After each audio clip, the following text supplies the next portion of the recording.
Uqbat ibn Amr, he asked the Rasul sallallahu alaihi wasallam, what will give me success? What will give me safety? And the Rasul sallallahu alaihi wasallam, he gave three very, very brief replies. Rasul sallallahu alaihi wasallam, he said, number one, amlik alayka lisanak. Learn how to control your tongue. One day, Umar ibn Khattab walked in the masjid and he saw Abu Bakr radiallahu anh holding his tongue. So he just says, like, what are you doing? Why are you holding your tongue? He goes, this thing has put me in so much trouble. How many households have been destroyed because of a tongue? How many communities? Imam Shafi has a poem where he says how many people are in the graveyard because of their tongue. So Rasul sallallahu alaihi wasallam, he says, amlik alayka. An interesting thing about the Arabic in this is he says alayka, as if it's against you. Protect yourself against this thing that will really mess up your life if you don't control it. Imam Shafi also said if there's anything that deserves to be in jail for a long time, it's the tongue. So just the first advice is that the aql should be in front of the tongue. What happens often is that the tongue speaks and then we go, oh,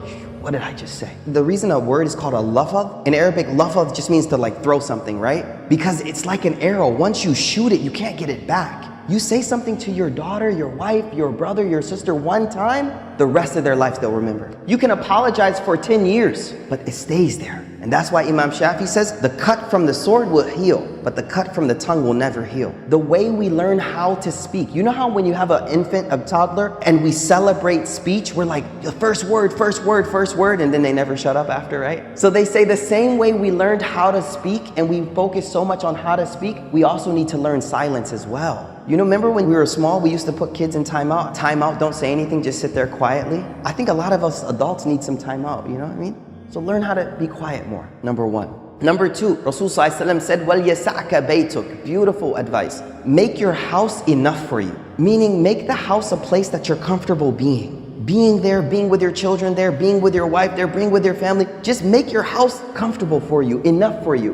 Not this mentality that we always have to be outside of the house. No, be at home. There's less fitna at home. You go to the masjid, salli, back to the house, go back. Be there, be with your family. We all know the incident of ifk. Ifk was when our mother Aisha radiallahu anha was accused of fornication. And rumors about her had spread throughout the community. And we could imagine how that would feel to be someone like Aisha in that state where everyone is talking about something. And then I want you to imagine you're her father, Abu Bakr. Like, what would it feel like to be a father of that type of rumor spreading around community? The hadith tells us that Aisha, first of all, didn't find out about the rumor for a while. When Aisha radiallahu anha found out, she immediately asked the Rasul sallallahu alaihi wasallam, could she go back to her mother and father's house? So Rasul sallallahu alaihi wasallam said, yeah, go. When she walked in the door, she was very distraught. And the hadith says, she walked in the house and her mother saw her face and she immediately started to comfort her. But Aisha says, when I walked in the house, I could hear my father on the roof of the house reciting Quran. There's a communal problem with your own family.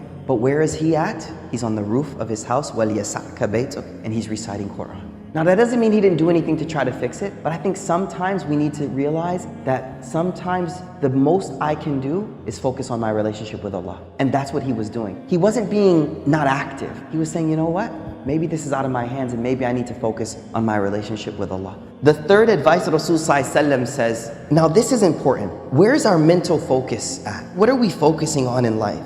Rasul sallallahu alaihi wasallam, he wants to direct our priorities. The end of this hadith says, وَابْكِ عَلَى خَطِئَتِكَ. Cry over your sins. Now, the only way you'll cry over something is when it's a priority in life and when you focus on it. And so what I feel this hadith does for me is it reminds me that there are a lot of problems in the world right now, whether they be global, whether they be communal, whatever they may be. But the thing that my heart should be primarily preoccupied with are my sins. How many of you have actually today thought over your sins? I think if we were honest, only a few of us may have actually sat and thought over them, let alone cry. See, we won't cry over them unless we actually take the first step and mentally prioritize them and think about them. One of the major problems we have is we're focusing on other people's uyub and not our own faults. So let your own faults preoccupy you from the faults of other people. Focus on your own ma'asi, your own sins. So 3 things. Number 1, let's control our tongue. Think about what we say.